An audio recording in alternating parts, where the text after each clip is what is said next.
Hostel నుంచి అంటే ఒకరి వల్ల ఇదంతా ఏమైందంటే అంతా ఇది గబ్బు పట్టిపోతే పరిస్థితి. ఏమరా తమ్ముడు, టిఫిన్లు మంచిగా పెట్టినా, భోజనం మంచిగా పెడుతురా లేదా? నేను ఉన్నానే కాదు, గొప్పలు పోమంటే పోతే మాట్లాడాడు మళ్ళా వస్తాం మేము. ఓ తమ్ముడు, నాది సంగపురం, గురువ పల్లయ్య నా పేరు. ఇది సంగపురం తెలుసు కదా? ఈయన పక్కన. మరి అయితేనే మీరు ఎప్పుడన్నా కావాలన్నా నాకు కూడా ఫోన్ చేయండి, నా నంబర్ ఇస్తున్నాను. మీరు ఏది సమస్య వచ్చినా సార్కి కానీ మాకు కానీ పోలీసులకు కానీ సమాచారం ఏంటి, ఇటువంటి వాటిని మీరు నమ్మొద్దండి.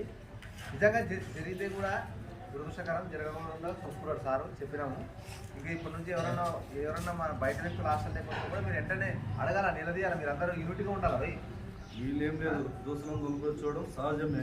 ఎందుకు రావటం దొరికొస్తారంటే సార్ నా దోస్తు సార్ వాడు పెన్ను మర్చిపోయాడు, కుట్టు మర్చిపోయాడు, ఏదో ఒకటి ఇవ్వాలని చెప్తారు. దోస్తులని బయట నుంచి దొరికొచ్చారు. ఎన్నిసార్లు చెప్పిన అవకాశం దొరకరా?